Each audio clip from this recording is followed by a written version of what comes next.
नमस्कार दोस्तों, कैसे हैं आप सब। आज हम आप सबके लिए एक और नई कथा लाए हैं। आज हम एक ऐसी कथा लाए हैं जो शायद ही आप किसी ने सुनी होगी।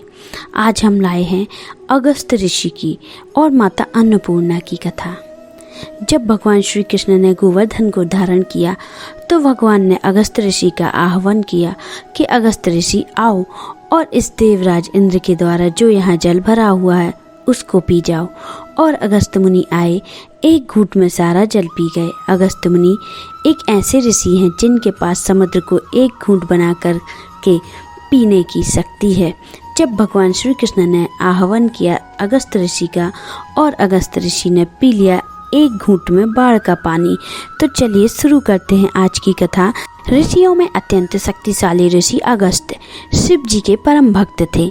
एक बार माता पार्वती, जो अन्नपूर्णा भी कहलाती हैं, उन्होंने शिव जी से निवेदन किया, महादेव, मेरी इच्छा है कि मैं संसार के सभी साधु महात्माओं को भोजन करवाऊं। इसलिए आप सभी साधु संतों व ऋषि मुनियों को आमंत्रित कीजिए। इस पर शिव जी ने जो प्रतिष्ठित संत व ऋषि मुनि थे उनको स्वयं बुलाया, कुछ को बुलाने गणों को भेजा। इस प्रकार से संसार के सभी साधु संतों व ऋषि मुनियों को आमंत्रित किया। लाखों साधु संतों व ऋषि मुनियों को एकत्रित हो गए। माता पार्वती ने सैकड़ों व्यंजन भरपूर मात्रा में बनाए। उनको खा खा कर सभी साधु संत व ऋषि मुनि थक गए, किंतु व्यंजन ज्यों के त्यों ही पड़े रहे। माता पार्वती ने शिव जी को ताना मारा, प्रभु, ये आप कैसे कैसे महात्मा लेकर आए हैं, जरा जरा सा खाते हैं, वो देखो मेरा सारा अन्न बचा पड़ा है। ऐसा कोई महात्मा लेकर आओ तो ज़्यादा मात्रा में खाए। शिव जी ने कहा, देवी, तुम अन्नपूर्णा हो, तुम्हारा अन्न कोई तोड़ सकता है क्या। माता पार्वती ने शिव जी को ताना मारा, प्रभु, ये आप कैसे महात्मा लेकर आए हैं, जरा जरा सा खा रहे हैं, वो देखो मेरा सारा अन्न पड़ा है। शिव जी ने कहा, देवी, तुम तो अन्नपूर्णा हो ना। शिव जी सीधे अपने परम भक्त अगस्त्य ऋषि के पास गए और उन्हें निमंत्रण दिया कि हमारा आतिथ्य स्वीकार करें।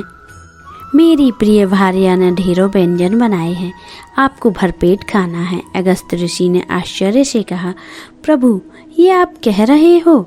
महादेव बोले, हाँ, ये मैं कह रहा हूँ, आपको भरपेट खाना है। तो ठीक है, चलो। माता पार्वती ने और भी ज़्यादा व्यंजन बनाए। माता पार्वती भी सोचने लगी कि कैसे ब्राह्मण ले आए, सारा व्यंजन अकेले एक खा गए, कैसा महात्मा है। लेकिन माता पार्वती ने हार नहीं मानी, फिर से रसोई लगवाई, दोबारा बनाया, दोबारा खाली कर दिया, तीसरी बार बनाया, तीसरी बार भी खाली कर दिया। पेट भरने से नहीं आ रहा था। तब माता पार्वती को अपनी भूल का एहसास हुआ और शिव जी को एकांत में जाकर क्षमा मांगी, प्रभु, मेरी लाज बचा लो। अगर आप इन साधु का आज पेट नहीं भरा तो सारे संसार में मेरी जगह साई हो जाएगी कि वो कैसी अन्नपूर्णा है जो एक साधु का पेट भी नहीं भर सकी। शिव जी ने कहा, बात मेरी सीमा से बाहर हो गई है, अब तो लाज नारायण स्वयं बचा सकते हैं। देवी, आप नारायण को ही स्मरण करो, मैं उनके पास जाता हूँ। माता पार्वती तो कैलाश पर ही बैठकर स्मरण करने लगी और शिव जी चले गए नारायण के पास और बोलने, चलिए, आपको न्योता है।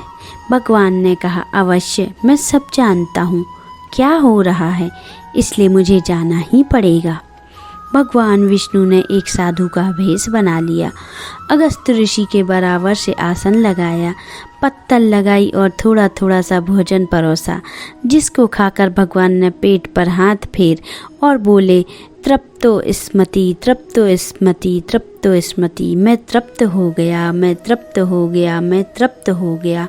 अगस्त्य ऋषि अभी इस अद्भुत रहस्य में डूबे ही थे कि नारायण साधु उठ खड़े हुए, मुस्कुराकर बोले, अगस्त्य जी, अब चलें। अगस्त्य ऋषि विनीत स्वर में बोले, प्रभु, रुको, अभी थोड़ा जल पी लेने दो। तभी नारायण साधु मंद मंद मुस्कुराए। उनकी आंखों में करुणा थी और वाणी में गूढ़ अर्थ। अगस्त्य जी, जिसने अन्न से तुम्हें तृप्त कर दिया, उसके लिए जल की क्या आवश्यकता। यह सुनते ही अगस्त ऋषि के नेत्र सजल हो उठे। वे समझ गए यह कोई साधारण साधु नहीं, यह तो वही है नारायण जो ब्रह्मांड का पालन करते हैं, जिसके तृप्त होते ही संपूर्ण चराचर तृप्त हो जाता है। द्वापर के अंत में मैं गोवर्धन लीला करूँगा, उस समय तुम्हें भरपेट पानी पिलाऊंगा। चलो ये पार्वती जी का पीछा छोड़ो।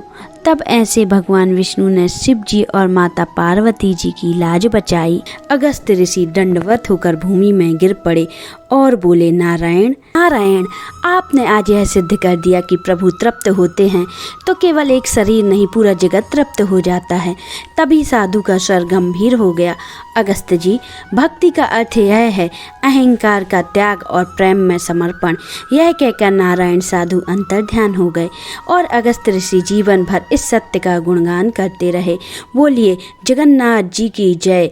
जगन्नाथ की तृप्ति में ही जगत की तृप्ति है। तो श्री कृष्ण परिपूर्ण भगवान हैं, जिन्हें भी पूर्ण रूप हैं, वो भगवान श्री कृष्ण से पहले ही विराजमान हैं। श्री राम भी और श्री विष्णु भी, श्री कृष्ण भी, सब एक ही हैं।